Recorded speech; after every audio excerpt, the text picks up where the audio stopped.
10 years ago, Hamptons DocFest started its first Young Voices education program. In that time, hundreds of local school children have come to the theater to view a short film and participate in a filmmaking workshop. This year, Hamptons DocFest expanded on that program and inaugurated our first student film contest. And I'm so delighted that the winners are here this morning. Hello, everyone. Good morning. Thank you, Jackie. It's an honor to be here to celebrate creativity, community, and the power of storytelling. Superheroes aren't just fictional characters from comic books or movies. They're everyday heroes who make a difference in our lives, in our neighborhoods, and in our local community. This is the seed of the idea behind DocFest's Hometown Heroes documentary short film competition, an inspiring program that invited middle and high school students on the East End to honor local heroes through their own creative vision and storytelling. Today, we are thrilled to celebrate the winners of this inaugural competition. These documentary shorts were thoughtfully screened and judged by a panel of dedicated jurors. At this time, I'd like to recognize the filmmakers and the subject of their documentaries. Would both the filmmakers and their respective hometown heroes please stand?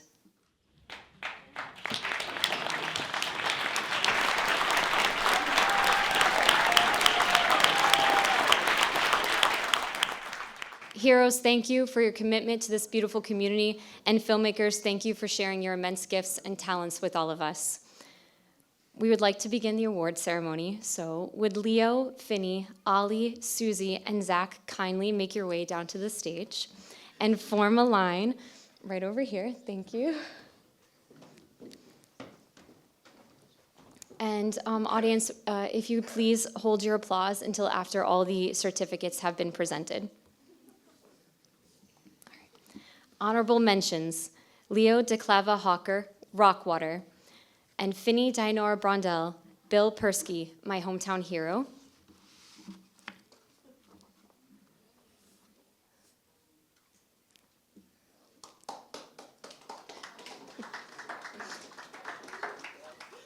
In third place, with a $150 scholarship, Ollie Dianora-Brøndal, Carl Safina, A Voice for the Voiceless.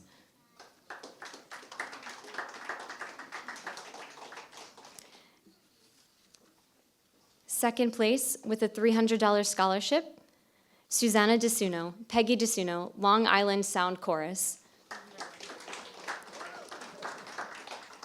And in first place, with a $500 scholarship and a screening immediately following the ceremony, Zachary Browngardt, The Crow's Nest, A Sag Harbor Story.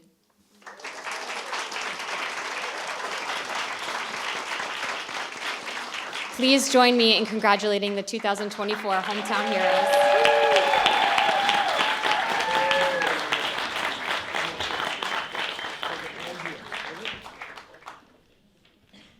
I'm Leo, and so I did a film about my grandpa, and he has a company called ROCKWATER, and he goes all over Long Island and sometimes to New Jersey. He designs things with rocks like ponds and backyards. And since I'm really close with him, I felt like I should do a film about him, and it was really easy. I just filmed it all in one day and then edited it.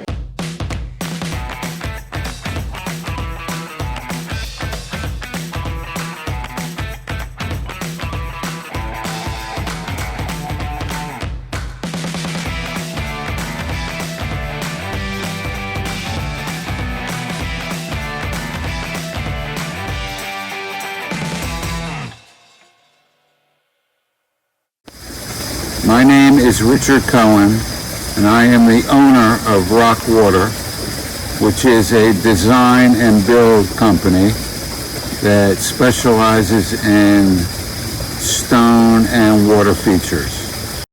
ROCKWATER started about 45 years ago when I met my partner, Jim Cutts, down on the Jersey Shore, and he was building a small pond in his backyard. From that, I moved out to the Hamptons. Jim followed me, and we started to get small ponds to build. And we learned how to do what we're doing through trial and error. As the scale became bigger and bigger, we've done acre ponds, we've done stone walls with 5,000 tons of rock in it, we've done major water courses, and we've also worked through word of mouth in 4 or 5 different states, from Pennsylvania to Connecticut. The way that we learned to build waterfalls was basically trial and error. To control water is very difficult, and the amount of water that goes over the waterfall is controlled. We put valves on the waterfall so you can put more water over or less water. Over the years, we've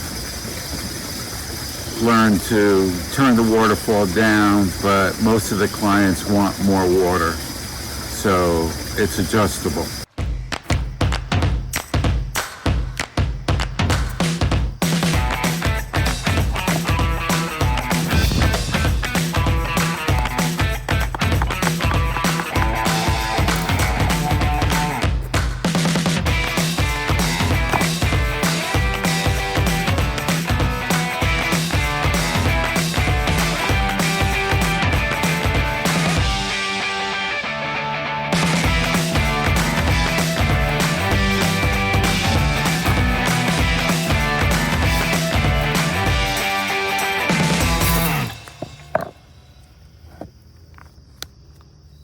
Well, I've just turned 80 years old, and we're still doing it, but we're very careful about what jobs we'll take on. Hopefully we can continue for a long time. We don't want to stop. We love doing this work.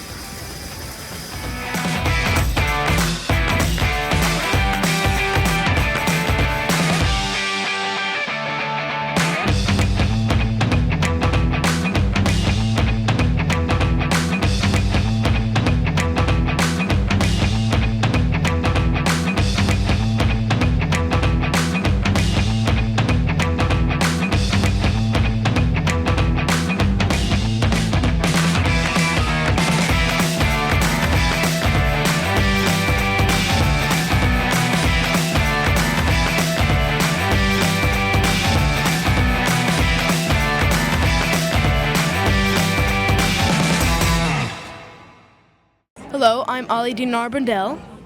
And I'm Finny Dianora-Brøndal. I have my own film. It's called Bill Persky, My Hometown Hero. And it's all about my friendship with Bill Persky, who is 93 now.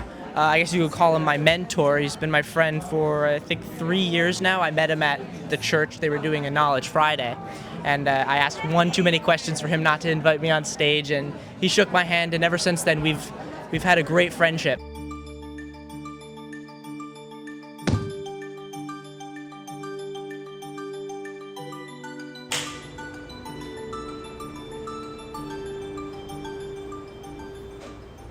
Hello, I'm Finny, and this here is Bill Persky, who is my hometown hero.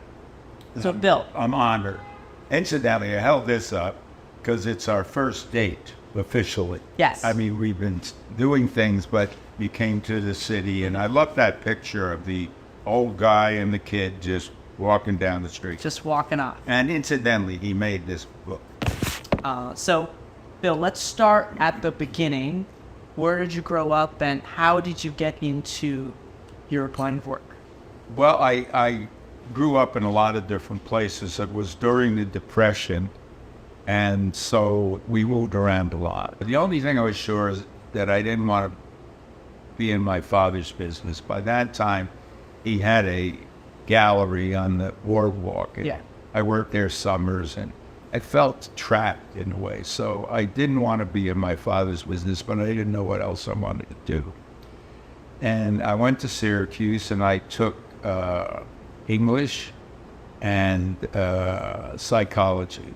And after that, I came to New York. I worked for an ad agency for a little while. Sam Danoff, who became my partner in incredible career of success for 21 years. We were writers. We wrote for just about anybody who we could write for. And gradually we got kind of a reputation. And then our agent moved to California, and he was the agent for the Steve Allen show on ABC.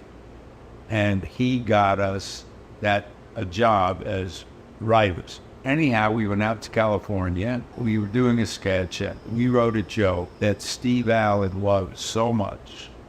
He kept laughing and laughing, and he picked us up for the whole 26 weeks. Wow. 2 weeks later, his show was canceled.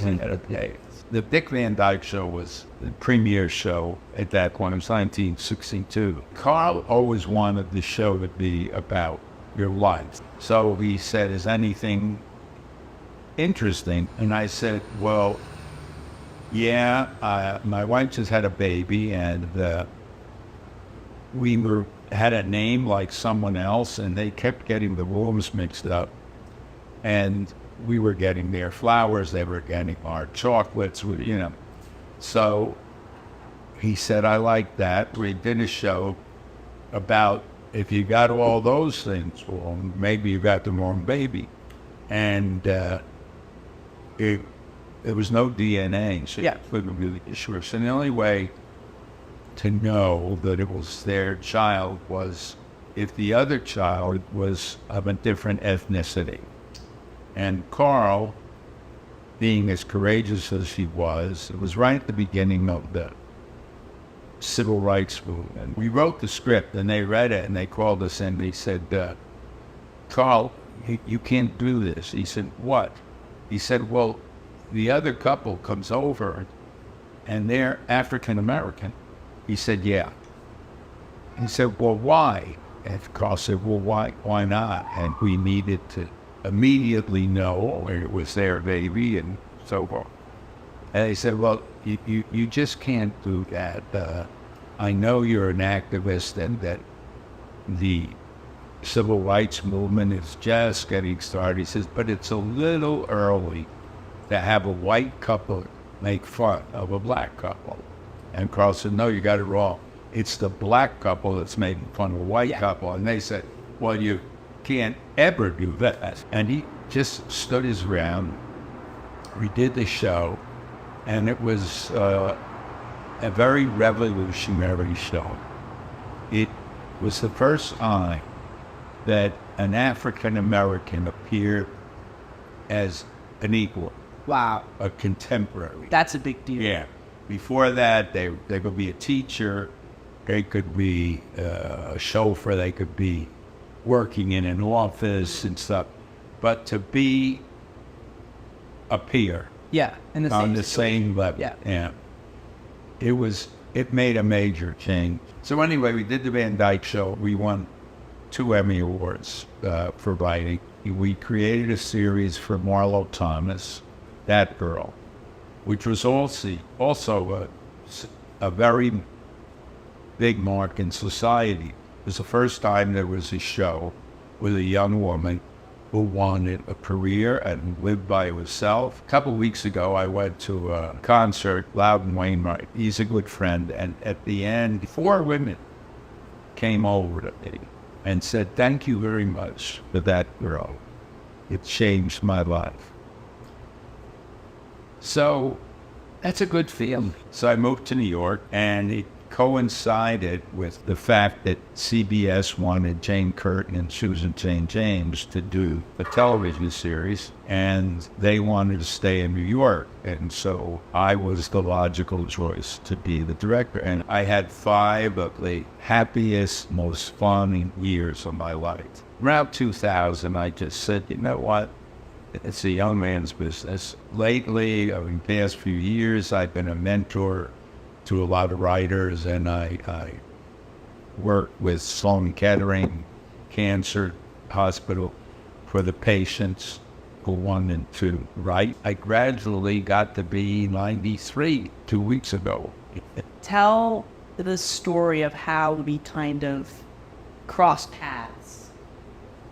Well, why don't you start it? Okay. I had heard from my mom that there was this event at the local arts center. It's called the Church in Sag Harbor, great place.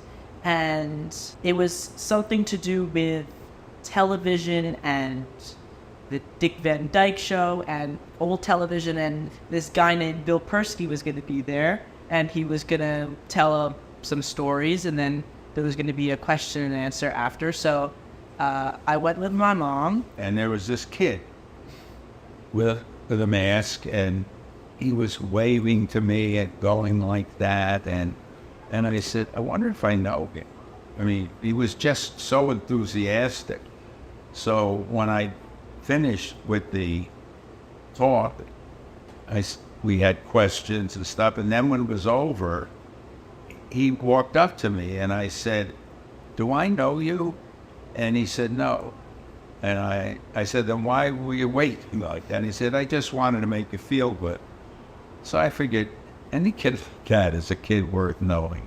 And so gradually, we started to hang out. Then the church, as part of its summer program, wanted to do different things. And I suggested that Finny and I should do a little film. And it was called When I Was Your Age, about what life was like when he was 12 and when I was 12. We had a wonderful time doing it, and we became very close. I remember when we were editing the film, we kept saying, wait a minute, and I said, Finny, that's the small stuff. Let's get the big stuff. But he is such a big guy. The very next minute, he said, well, wait, the light. And I said, Finny, one of my favorite aspects of our friendship is that it started out very early on too. Whenever we'd write each other an email or a letter, I would always sign mine YPBF, your best pal Finny, right. And you would sign it your best pal Billy. We Yes, were great pals and still are. So, hero or not, I'm your friend.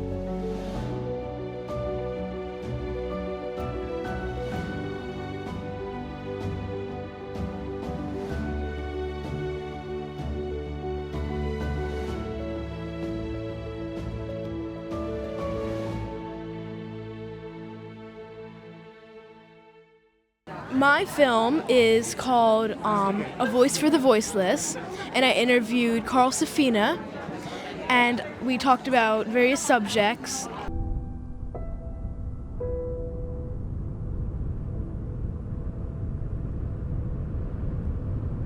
Lazy Point, Long Island. My name is Ollie, and Safina is my hometown hero. To say that I know him is an honor. I had the privilege of meeting him at his house in Lazy Point to interview him. Hello, I'm Ollie Dianora-Brøndal. Oh, I'm Safina. I think we both have a deep love for elephants. How did you come to write your book, Beyond Words? Beyond Words came from I was on a boat. There was an at-sea meeting that I was attending about conservation. It was on a boat in the Gulf of Mexico. The Gulf of California, formerly called the Sea of Cortez. And I was reading a book about elephants, and my cabin door was open, and there was a big group of dolphins that I was watching. And what I had been reading was that elephants that have been in areas of really heavy poaching and have seen their family members killed, that they have post-traumatic stress disorder. And it's not like PTSD in humans. it is the same thing as PTSD in humans. So I was reading that and thinking about what that author was saying, and I was watching the dolphins, and then I was thinking, why do I think that killing an elephant or a chimpanzee or a dolphin seems like murder, and killing a deer does not seem like murder, and killing a mosquito doesn't seem like much of a problem at all? Yeah. And why do I feel so differently about different animals? And I thought, well, because elephants have a big social group. So they're not just an it, they are a who. That was how I was thinking about it. It's who they are because of who they know. Whereas a mosquito, I don't really think they don't have a social group, so they don't have social relationships. So their death doesn't matter to any other mosquito, but an elephant's death matters to other elephants in its family and in its social circle. And the same would be true of a dolphin and certainly a chimpanzee. And a deer doesn't have much of a social group. And so that seemed different to me. So that's why it felt that way. Because first I had the feeling, then I realized the reasons behind the feeling. And I thought, I think I should write a book about the range from who animals to it animals and what that means. That was the original idea. And then that became the project that resulted in the book Beyond Words. But my idea for the book changed part of the way through. And it was really more about just what animals think and feel. And where, to a certain extent, I was interested in where consciousness sort of starts, and how simple does an animal have to be before it doesn't have any consciousness. But I don't know the answer to that question. What I do know is that there are a lot of animals who have social groups. They know who they are because of who they're with. They learn certain things from their groups, which constitutes their culture. They have very vivid sensory capacities, usually better than humans in many ways. Some of them can see a lot better. A lot of them can smell a lot better. Or they have superhuman capabilities. They can fly. They can swim hundreds of miles through the ocean. They can do all these different things. So the book became about really the experience, the experiential capabilities of lots of other kinds of animals and humans too. Even before I met you, I was reading your books. My mom works at a natural history museum. I was wondering, how did you find the path to lead to what you do as work? Well, when I was really little, my parents would take me to I lived in Brooklyn. My parents would take me to the Bronx Zoo or the Coney Island Aquarium or the American Museum of Natural History, or very, very, very occasionally I would get to go fishing, and I just absolutely loved all of that stuff. My father's hobby was raising canaries, so as an infant I was surrounded by birds singing all the time. And when I was 7 years old, I started raising homing pigeons in the backyard in Brooklyn. And, for some reason that just really lit me up and really excited me. And it might not have. I mean, there were plenty of kids in that neighborhood that didn't have those experiences, or if they went to the zoo, it didn't thrill them the way it did me. Yeah. Well, you've collected a lot of souvenirs and trinkets, I've bet, over the years, right? Can we see some of them? I have collected a lot of stuff, yes. You might think too much stuff. Could we see some of them? Sure. So I have a few kind of crazy things. Mm-hmm. This, believe it or not, is an oyster. Wow. It's a really big oyster. It probably weighs about 15 pounds. It came from Fiji. And when I was young, I would bring stuff like that back in my luggage. I don't do that anymore. This is a caribou skull that came from Greenland. I went to Greenland doing a study of peregrine falcons. Wow. But I brought home this skull and this antler. And from the South Pacific, I brought home some shells I found of these small tridacna clams. This is basically the same genus as giant clams. And some local finds, skull of a sea turtle over here, whale baleen that I found on the beach. That's cool. And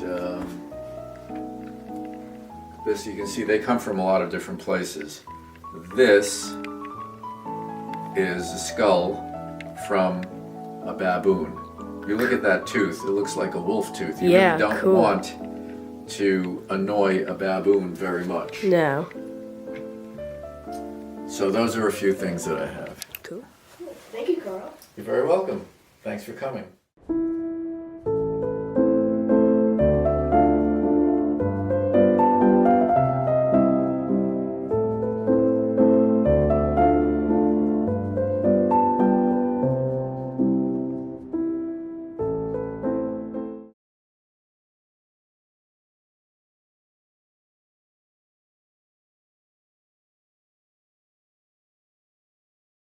Hi, my name is Susie DiSunno, and I'm a senior at East Hampton High School. My film is about my grandma, Peggy DiSunno, who has been at Sweet Adelines for 50 years and is the director for 20 years of the Long Island Sound Chorus, which is part of Sweet Adelines International. So mine's all about like her upbringing and doing it in high school with her chorus director, and then after she had kids and raised them, she went back to the Sweet Adelines and then made a career out of it after she retired from being a school teacher, and then she became the director. All I want is to sing it out loud, so I say thank you for the music, the songs I'm singing. Thanks for all the joy they're bringing. Who can live without it?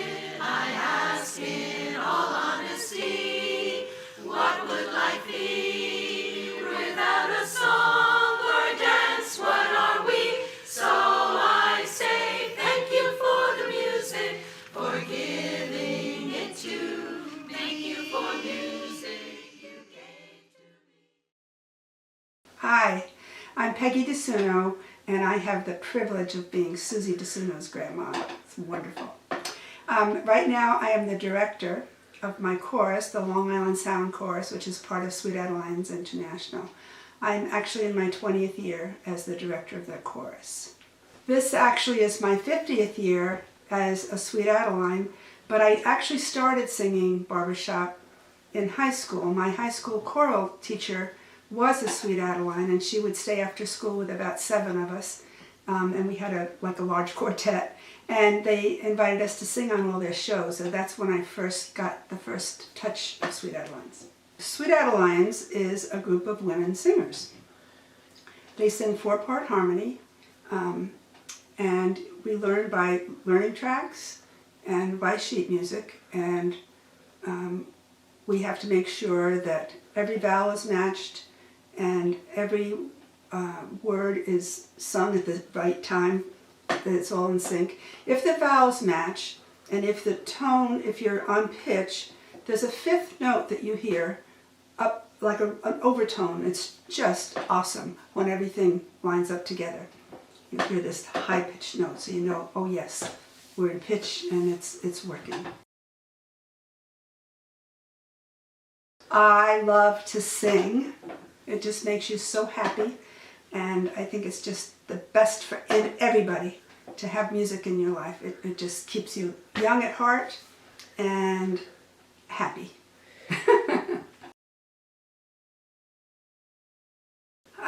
Well, I was part of the Eastern Suffolk chapter when I was a singer in Sweet Adelines, and that was in 1974 when I joined, probably for almost 20 years. We had a director, Jim Strong, and I was singing baritone in the chorus at that time. And then when he retired, eventually then I became the director. I also have been involved in the region, which is Long Island, New Jersey, and New York State. And I was the team coordinator / president for 6 years with that part of the organization, which was very fun. We had to go to Pennsylvania for our meetings 4 times a year, but it was great. Also, in the past I've sung in several quartets, and in 2007 I joined as a dual member going to Baldwin, New York for Greater Nassau Chorus every Tuesday night, and then directing my chorus every Wednesday night. And while I was with Greater Nassau, which from 2007 to 2011, I sang in 3 international competitions in Nashville and in Calgary and in Houston. And at one of the contests we came in 4th in the world, and there's probably like 20,000 Sweet Adelines, so it was quite an honor and fun. I think I have a better feeling about life itself because I know it's joyful, and I know when I'm with my singers every week, everybody's happy when they're singing. So I think that's the biggest thing, and friendships within the chorus. I have a lot of friends through the chorus. We have little lunches every now and then. It's very nice. Well, I've got friends in Sweet Adelines that I've had for 50 years. Some of them live close and some of them live far away. Some of them are no longer singing with us. They've retired, but we still get together, so they're lifelong friends. We've had lifelong friends. I joined in 1974 in January, and I just loved it. And I mentioned it to Thea DiSunno, and 2 months later she came and tried out and she joined. So we've been both together. This is our 50th year for both of us. Actually, going back to high school, when I was with that little group, when we had our senior banquet, we got to sing, and our quartet got to sing at the banquet. And I had just started dating my now husband, and I sang him a love song, and you had to be there. It was pretty funny.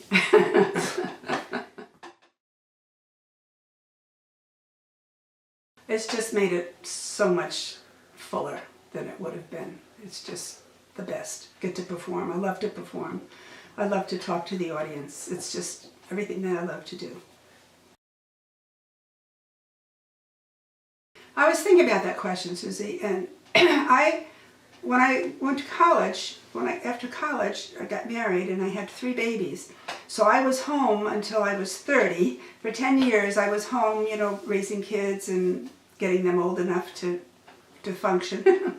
And then I didn't join until I was 30. I don't think I could have done it any differently because I really needed to be home when the kids were young. So I think I would have probably stayed on the same track that I've been on. I think it's been good. Yes, well we perform quite a bit. In the summertime we perform a couple places, and around Christmas time we perform. But every year we have our annual show, usually in October. We've been having it at the Suffolk Theater in Riverhead. It's going to be October 6th this year. And that's our main fundraiser for the year. And again, it's a lot of fun.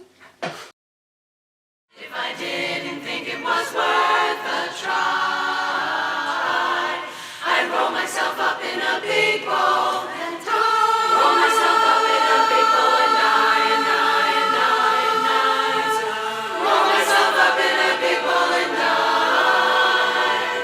That's all.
My name's Zach Browngardt. I'm in 9th grade. I'm 14 years old and I go to Pearson High School. So pretty much I made a film about my grandpa for this competition, and it talks about his life and how my family's very local. We've been here for like a very long time, over 100 years. And my grandpa's lived in the house he was born in, and just like adventures he's had and like his service and just stuff that's happened in his life. And yeah.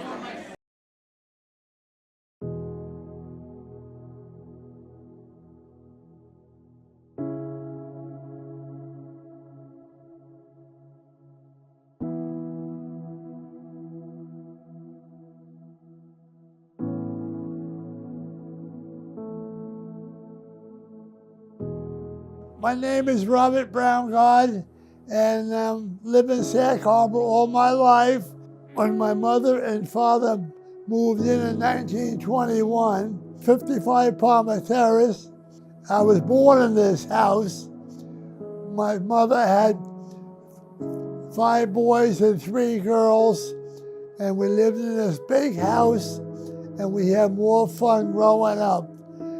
I have a twin brother, Richard, and when we were in 2nd grade in school, my father bought us a pony for our birthday, and he put paper bags over our heads and carried us out to the backyard and set us on the pony. And we were the talk of the Sag Harbor. Everybody followed us home.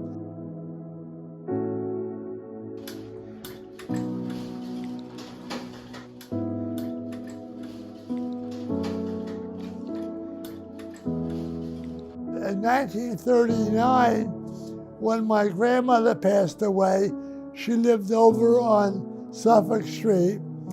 My Uncle Carl had no place to go. He was a World War I veteran, and he was wounded in combat, and he lived with his mother. So my father said, "We'll take you in, Carl." So Carl came over here, but he had to sleep up in the attic. It's real nice up in the attic, except there wasn't any heat. And he went and was very friendly with all the squirrels, and he just opened up the window at night, and the squirrels would come in and sleep with him. And his nickname was Squirrel. And the driveway coming up this Palmer Terrace, we named the driveway Squirrel Road.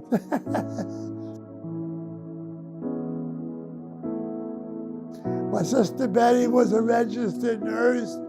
My brother Teddy had a dairy farm upstate New York. My brother Arthur was a B-25 pilot in the Sag Harbor Express. We were all together. My sister Gladys lived next door. We just had a great family. I got married in 1966. My wife was a registered nurse, and she was in Patchogue, and I was in the service at the time, and we drove down to Virginia in my car and started being a Navy family for 21 years. I was on the USS Kidd destroyer, the USS Shields, another destroyer, the USS Columbus, a guided missile cruiser. Then I went aboard the USS Valley Forge, and then I went to the USS Oriskany. I started in the bilges, and I worked my way up to lieutenant.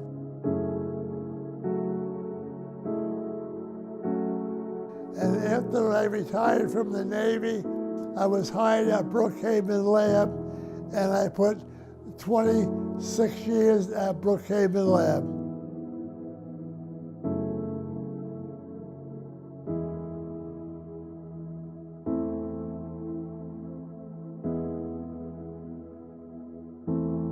And I'm very happy. I'm retired now. I have a great family. I have 10 grandchildren, and they keep me busy. Thank you.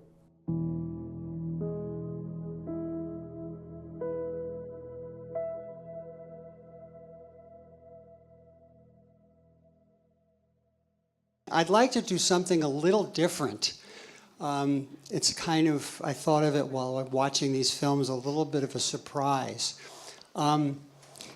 If he's willing, I'd like to ask Zach, who won the award for Best Film of the Kids competition, to join us here, because I had lots of questions for him, and maybe you do too. Zach, would you be willing to come down? Yeah. Thank you. Here you go. Watching your film, I was really struck by how professional it was. I have taught a lot of kids, and most kids think they know everything about filmmaking and really just want to do special effects and this, that, this. And often when you have stills, they go by so fast that you have no idea what you're looking at. And you approached this in a really wonderful way. Clearly, your grandfather, right, yeah, the subject, was an obvious choice, but was it an obvious, it's obvious to all of us. Was it an obvious choice to you? I look up to him a lot every day after school. On my way home, I always stop by his house, and, he tells me stories and stuff. And like my whole life, he's been a very important person. And right when I found out about this competition, this possibility, I knew right away I had to make it about him. There was no other person I could. I would have to. Fantastic. Was there a teacher, a mentor that helped you through this? Did you do this all by yourself? Filmmaking is a very collaborative medium. We get so inside it, we forget what works and what doesn't work. We love what we're doing so much, but you bring an audience in of people that'll come in and kick your butt, and you realize it needs a lot of work. What was your process like? Well, first, I did this filmmaking workshop early in middle school, and a filmmaker ran it named Kevin Quinn, and he's local, he makes short films. And I contacted him to ask him maybe if I could borrow some equipment, because I didn't really have the money, to get equipment at that time. And he let me borrow a camera and a mic, and I got a notebook, and I just started writing storyboards and stuff. And I mostly did the filming and writing and all that by myself. But then my uncle, who's a professional editor, he helped me a lot with the editing. But because that's probably the hardest part about filmmaking. A lot of people don't realize, they think maybe directing or acting it, but a lot of the things behind the stage is more important than what actually you see. And so he helped me a lot, and yeah, and then I got it done, right? The day of the deadline.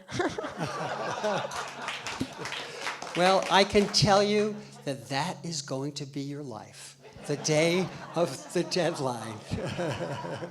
How old are you? What grade are you in? I'm 14 years old, and I'm a freshman at Pearson High School.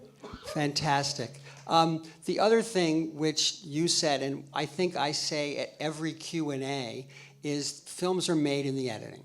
You can make a good film great. You can make a good film terrible by editing. It's such hard work. It's such painstaking work, and you did such a great job. Let's talk about the still photographs. Did you have a giant pile, a little pile? What was it like to sift through them all? And then you scanned each one? So my grandpa and I guess our whole family, we've always taken so many photos, and there was so many photos of my grandpa, and my uncle lives in California, so when he came out, he tried to scan as much as he could, so we would always have them in case, if anything did happen to them, because so many memories lost. And my uncle scanned them, and then he helped me and him, we helped each other upload it to the film and stuff, and it was really good quality because we scanned it in. At high res. Yeah. That's great. Do we have any questions for anybody? Or, because we only have 2 filmmakers here and we saw quite a number of films, if you have comments about any of the other films, we'd like to hear them too. We have a microphone here, if anybody'd like to chime in. There we go.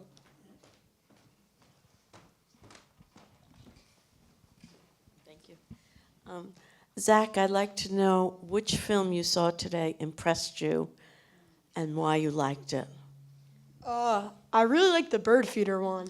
I really liked that one. I thought it was very cool, and how I can remember how COVID was during my lifetime. Like, it wasn't that long ago. It was only a few years ago. And just, like, genuinely, I thought it was just a really good, like, documentary. And it was a nice, short, sweet. It was really good. I really enjoyed that one. Yeah. And the John Ford one. That one is really good. That one is really good. Thank you. I'm reminded what W.C. Fields said, one of my heroes. He said, "You should never act with children or pets," he said, because they're scene stealers and unpredictable. And I'd So like thank you to meet the next ambassador to where? Summers are very precious. What are you going to, do you have, it's summer's far away now. What are you going to be doing next summer? I mean, like, I'm probably going to have to get a job, but, like, besides that, I want to, like, work on more films. I'm working on one right now with my friend, and, like, I want to be a movie director and writer when I'm older, so I just want to make as much as I can, because it's just what makes me happy. It's, like, just, like, what I want to do, and hopefully I'll be able to make 1 or 2 movies this summer, you know? Great. We'll see how it is. Tell us about the film you're working on. So pretty much it's inspired by Taxi Driver and The Catcher in the Rye. And Who, are you the father? Who is this guy? He has a movie poster in his room. He checks off the movies as it goes along. Top 100 movies. And I got Tarantino over my bed, but I'm a poster of him. But wait, what was the question again? Who am I? What are you working on? Oh, so it's inspired by Taxi Driver and The Catcher in the Rye, and it's about a kid whose parents died in New York City in a fire, and he moves out to Sag Harbor in the 90s, and he lives with his grandparents, and, like, he doesn't really like life, like Holden Caulfield, and he kind of talks like him and stuff, and then, like, a bunch of crazy stuff happens, and then the ending, it's like a big twist. Don't tell us. Yeah, Don't tell us, because we expect it to be here next year, not in the kids category. Zach, Crow's Nest, the name, I don't know if it came up in it. Is it because the house that you guys live in is like the highest point of Sag Harbor? Like, where did that name come from? So pretty much, there's a part, well, originally when my family first bought the house, like over 100 years ago, it was a screened-in porch. Yeah, it was a screened-in porch, and then when my grandpa moved in, after his mother passed away, he, like, built walls, so it was, like, a little, like, place, and he called it the Crow's Nest, and my uncle made a sign for him that he put above the couch, and then my grandpa's always like, oh, let's go in the Crow's Nest, and that's why the scene with the binoculars, he likes to look what's going on, because he can't drive anymore, so he just goes in the Crow's Nest. Thanks, everybody.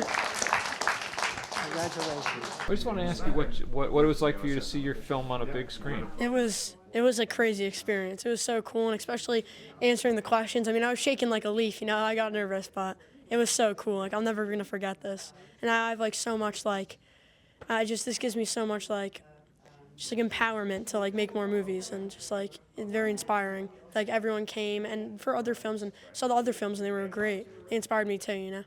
That's great. Good. Well, thank you very much. I think you're going to be an inspiration for other kids in the community. So thank you very much for coming. Thank you so much.